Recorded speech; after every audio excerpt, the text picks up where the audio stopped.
Okay. So we'll be starting from a higher time frame, analyzing from a higher time frame to a lower time frame, right? Okay. And switch to a bigger time frame, which we'll be using. This is Euro AUD, the chart that I sent in the group yesterday. That's the trade that you see there. It's somehow as he take profit. Now,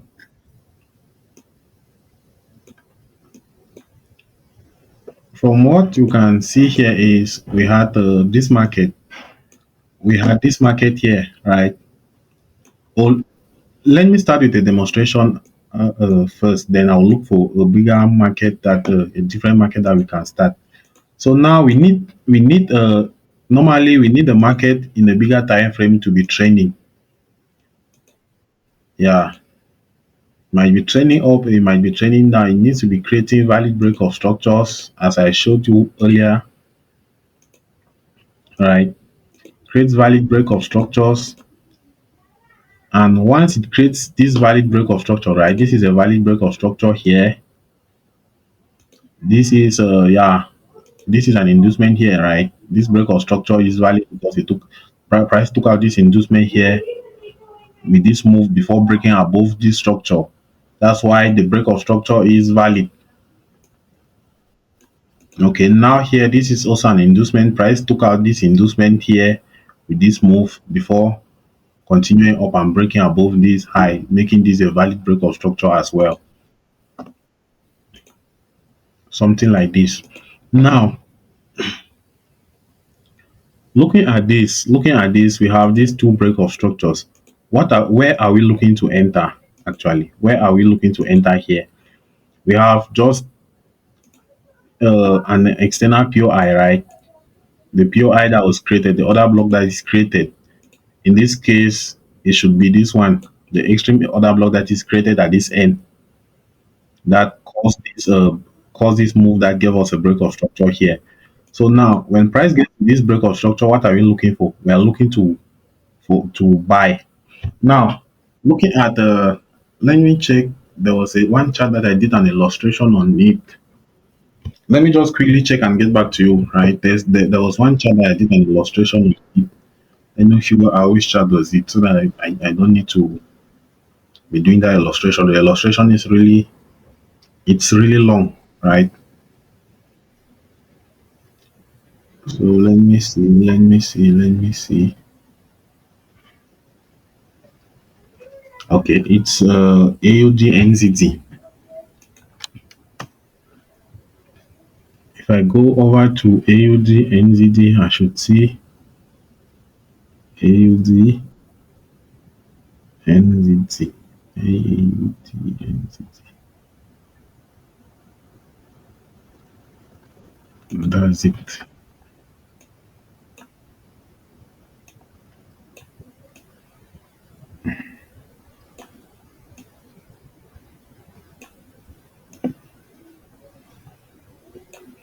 I don't think it should be this one. Let me check from Oenda. Oh, yeah, no, let me check from XCM.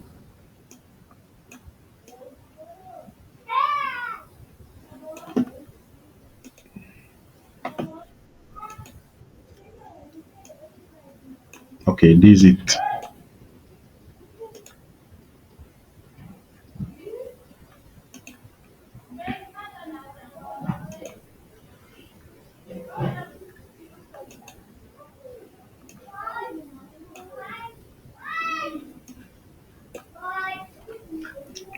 Okay,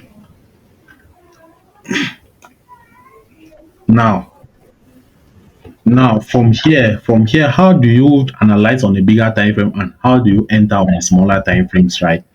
Now, looking at this is our break of structure here. Now, once this break of structure occurs here, right? This break of structure occurs after this move must have taken out our first pullback, which is known as an inducement. Now, once this break of structure has occurred here, what we're waiting for, right? We're waiting for price to return back to this demand zone here. this demand zone that created this break of structure here. That's it. Now, in this case, right, after taking out this inducement, this is not a demand zone. This zone here did not create any break of structure. This is not a valid break of structure as per our break of structure criteria. It needs to take out inducement before we have a valid break of structure. Now, after price has given us this break of structure and taken out our first inducement, now we have two POIs. The first POI that we have, it might may be somewhere around here. In this case, I did not illustrate it. It might be somewhere around here. The POI is called the decisional POI. You see people label it on their chart DPOI. It's a decision. The full meaning is a decisional POI. That POI, right, it has a 50-50 probability of working out. So if you are trading from that POI, you already know that you have a 50-50 probability. Now, okay, now moving down, now we have this our extreme POI. Now, this extreme POI is the POI that is created above the our strong is created at our strong low, right? Now, normally we don't expect price to break below this POI, and because this POI is our strong low, but however, price may weak below it, and the POI will still remain valid. Price might just a candle weak, so long as price doesn't close below the POI, this POI has not failed. Now, after you have your breakout structure and the market is coming down, after it takes out your inducement, the first POI, you start looking for a buy, right? You concentrate on this leg of price here when the market is retracing. Once the market reaches this leg of price here, right? And yeah, it takes out, or if your decisional POI fails and the market correctively returns to your extreme POI, it correctively, I hope you mean what I mean by correctively returns. Yes, it's not just one violent candle like that. Correctively, because even if you have a one violent candle, right, the market taps here, you never have the confirmation. Because you know that most of the times those violent candles are happen like that. They don't give you these lower highs. They don't give you these lower highs, and there will be no way for you to get the confirmation from a violent market price. Now, when the price correctively returns to this zone, right? In this move that the price is returning like this, it also creates structures. But now this structure like this, let's say this move like this was on a 4 hours time frame. When the market is returning, this structure like this to be created on a 15 minutes time frame, you see that if you go on a 15 minute time frame, you see that the market is trending down seriously on a 15 minutes time frame within this zone. If you don't have an overview of your higher time frame, you think that you continue selling, but at some point when you sell there, you just see that the market will just come up, take you out. Yes, it's because the market has hit a higher time frame POI. Now, after the market hits this higher time frame POI, right? What are we waiting for? We are waiting for the market to take out our first pullback. This first pullback here is called a change of characters. Once the market takes it out, that is our change of character at that point. Do you understand? Any question? Okay. Now, when the market once the market takes out this first point of this first pullback here, right? This first lower high that was created on the 15 minutes, that is our change of characters. Because when the market is returning, right, this POI is our 4 hours POI. This when the market is still returning, you are focused on your 4 hours POI. Now, once the market hits this 4 hours POI, right? You don't know there's no need for you to keep concentrating on this leg of price. You need now to switch now to this recent leg of price and concentrate on the 15 minutes time frame, and concentrate on this leg of price on the 15 minutes time frame to see that change in price, in change in state of delivery to start pushing prices up. Now, once you are concentrating on this 15 minutes here, what you are waiting for, right, is for your change of characters. Once the change of character finally occurs, right, you wait for your inducement. Like I told you, right, you don't need to buy anywhere that you are buying or selling without inducement. You have the inducement. If you fail to spot liquidity in the market, you will be the liquidity. Now, once this change of character has occurred, you wait for the first pullback to be taken out. Now, after that, you can target the extreme pullback here. Or if you have maybe a pullback here and you see the way price behaves, right, you can look buy off that pullback when price comes back on the 15 minute. let's say okay, now price returns back on the 15 minutes to your time frame, right? And maybe you're skeptical, you can still wait for the price to give you another change of characters. Now, right, this leg now like this, you no longer be looking at this leg on the 15 minutes again. You need to switch down to the 5 minutes or the 3 minutes time frame, and you wait for another change of characters here if you want extra confirmation. But for me, normally I normally buy after this change of characters here. When price returns back here, I buy. If you want extra confirmation, you can wait for the 5 minutes here, then wait for price to bounce up and gives a change of character at the 5 minutes. That then you can buy at the demand that the extreme demand that the 5 minutes created. Now, when you buy, right, it's not just about buying. When you buy from where this price started retracing from, that's where your take profit one should be. Yes, that's where your take profit one should be. In case you are trading, let's say you are trading something like a prop firm, right? That's where your take profit one should be. Then your take profit two should be at this 15 minutes high here. Then your final take profit should be at this extreme at this extreme high, right? At our weak high. So this is where you're targeting. When you are buying here, when you are buying from the zone here, right, you are targeting that the price is supposed to continue up and price is supposed to break above this zone. Now, there are some instances whereby people use different methods to set their take profits above this zone. They use a Fibonacci level. I personally I don't use the Fibonacci level. My mentor may use the Fibonacci level, but I don't use it. There are times that the market just comes and sweep this high, and you are still there holding a trade, which will end up being something else. From my personal tested and from my results and my back testing, right? I prefer to target this high. This high is already enough for you. This is the 4 hours high. So this is the entry module that we are using. This is the entry module.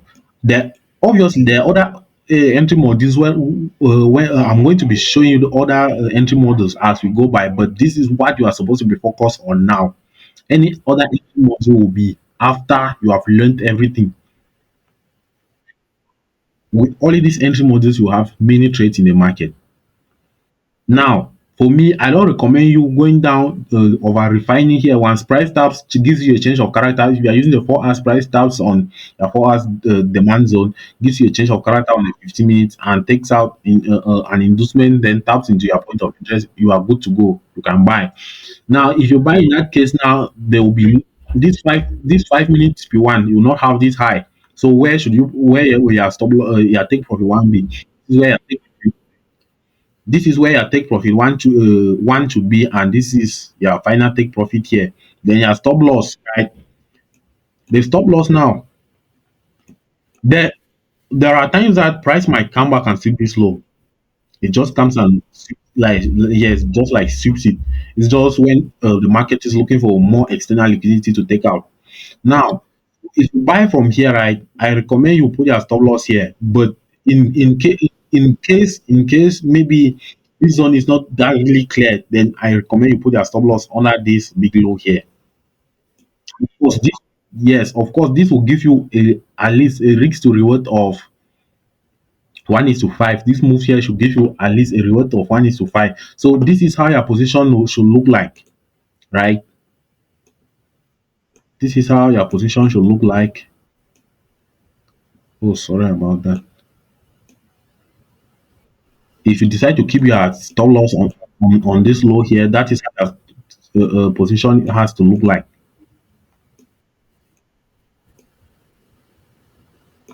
That's it. That's a 1:4.9. Now, let's say you decide to keep your stop loss here under this low here, right? This is how this is how it should look like. At least when you're putting your stop loss here, you need to give the market, right? According to the broker you're using, you need to give them you need to calculate your pips, your spreads. Sorry, you calculate your spreads, right? Because there are times that the market will just near this POI and will not take out the POI completely. Hence, your stop loss will get activated. So you need to calculate your stop loss. You need to calculate the spread and add it to your stop loss and give the market a little more room to breathe. Yeah, you just stick with this model, you stick to it, practice it out, then you have many wins in the market. Let's go over to Great Britain pound CHF. Then I'll illustrate. I think we have already gone through this Great Britain pound CHF before. This Great Britain pound CHF before, right? Now, yeah, this is the Great Britain pound CHF here. We have many points of interest. We have many inducement and many break of structures here. We start from here. You see that the market pushed down. After the market pushed down, it gave us a pullback here. Now this move like this, push above and took out this pullback here. Then finally the market pushed below, giving us this break of structure. So when the market tapped in, this is our point of interest, it pushed below and gave us a break of structure. Now moving over here, right, is basically the very thing. Now, if you move over to this last POI here, move over to this last POI, right? This was our inducement here. The inducement got taken out. The market pushed above, tapping into a decisional POI here, finally pushing below and taking out the break of structure. Now, let's move over to the 15 minutes time frame. Let me see if I will see a good entry criteria here. Uh, I'm not really, I've not been using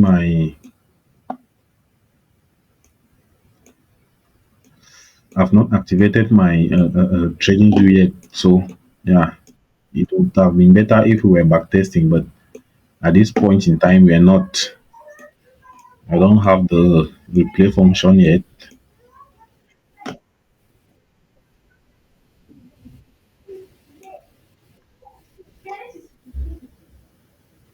Now, right? Let's look at this. Let's look at this here.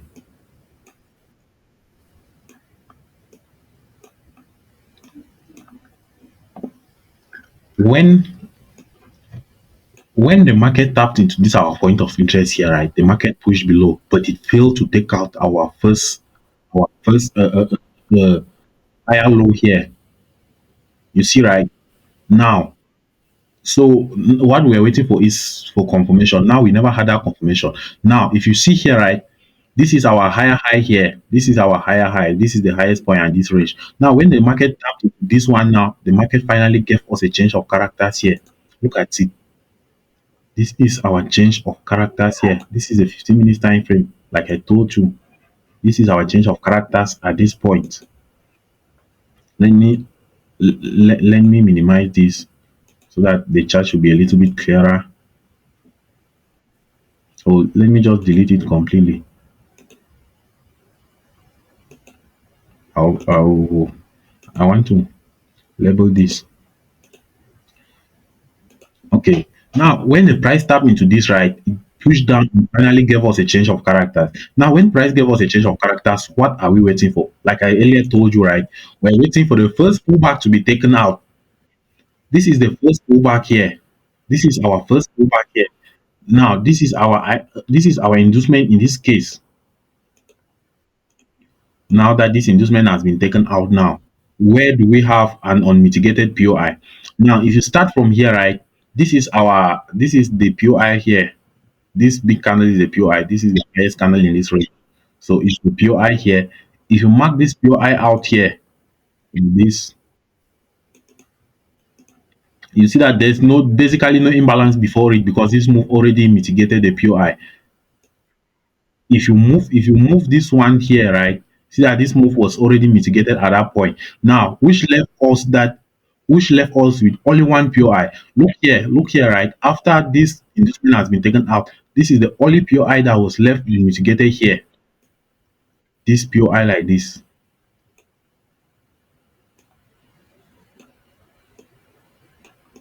That is a only unmitigated POI here. So this is where you should have been getting your trade.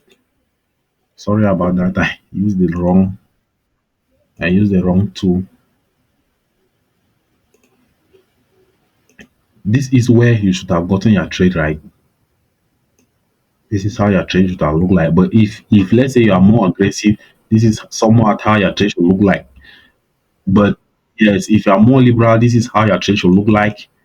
And where do you target, right? I told you. to you're supposed to target the low, right? You're supposed to target for this here. I already mark out the low here, right? This is where you're targeting. This is where you're supposed to target. Now, yeah, TP1, right? Yeah, TP1 could be somewhere around here. Once it hits here, you can break even. Once it hits your TP1, you can break even. But there are other ways that you will be able to trail your stop loss, right? So this is how your trade should have looked like. This is how your trade should look like. If you go over here, right? If you go over here, you see the very thing here. Look at this. Look at this here. This is our first pullback here. The first pullback got taken out by this move. After that, you see another pullback here. So now price push up and mitigated this zone. This is where the sell should have been originating from, and we target this low. If you go back, you see it everywhere. These trades are everywhere.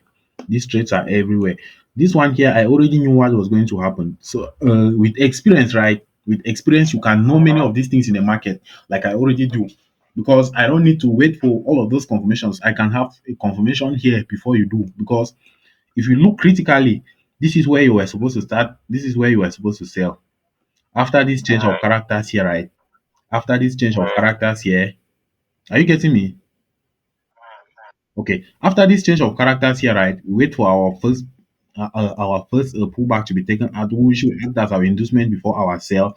Now that this inducement has been taken out here by this move now, price up into this point of interest. I hope you can see it clearly. It's not an inside bar actually. It's not an inside bar. Let me wipe this out.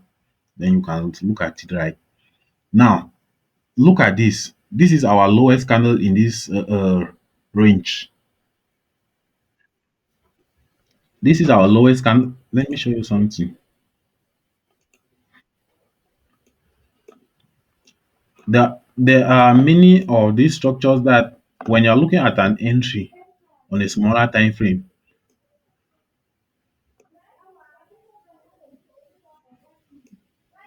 give me time. Let me look at the entry. We need to scroll right back.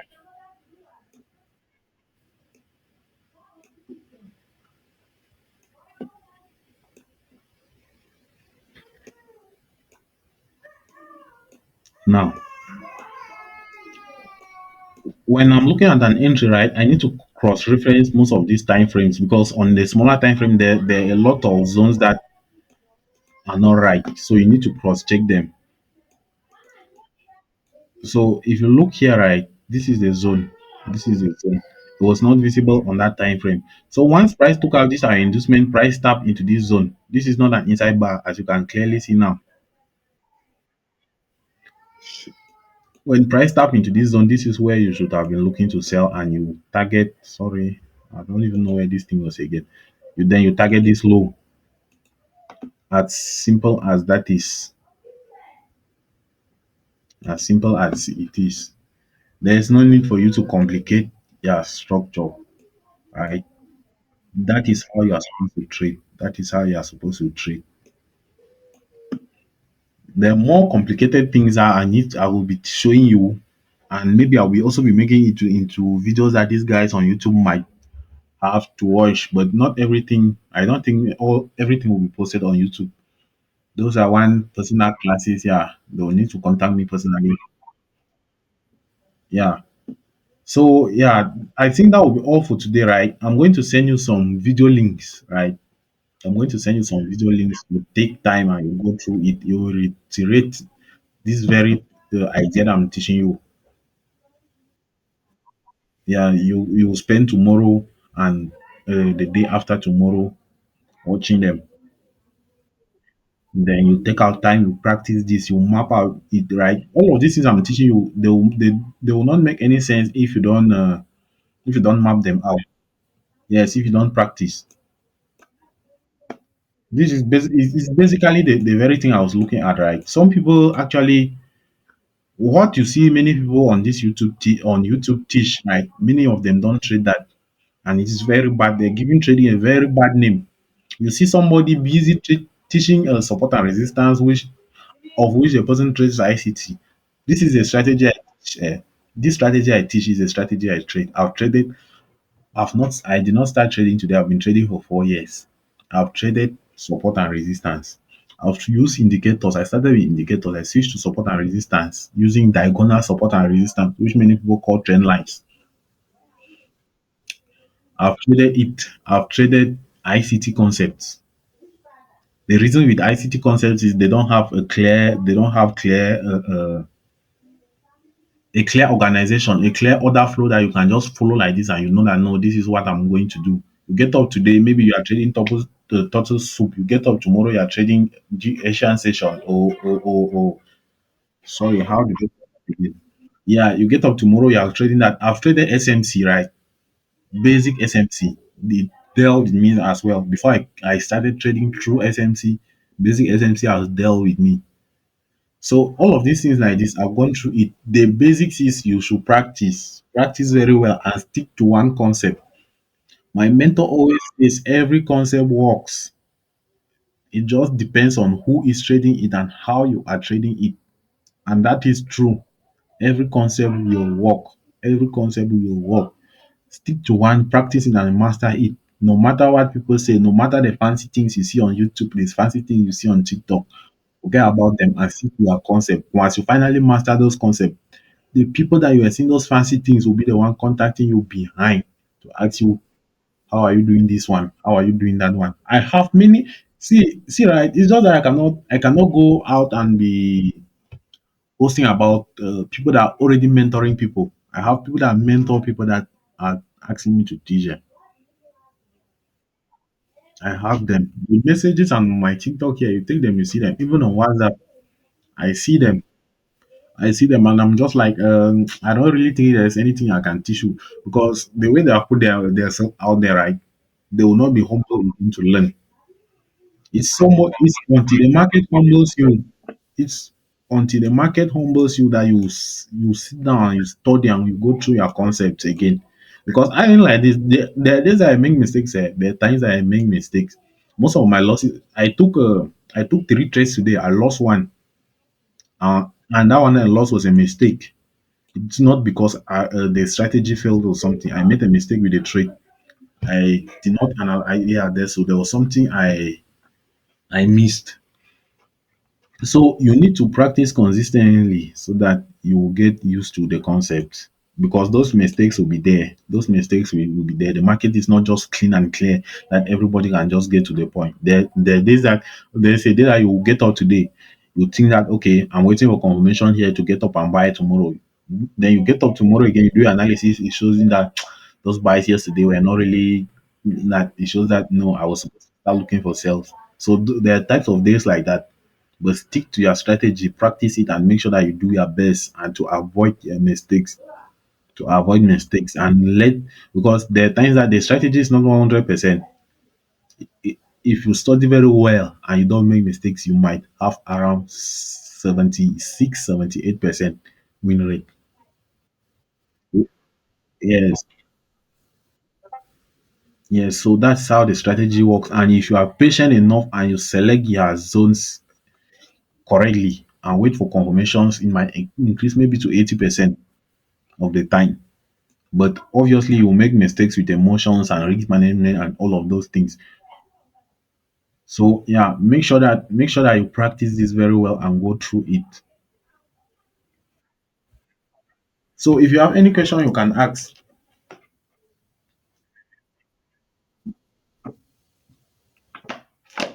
Okay, I will send you a video for you to watch. Have a good night.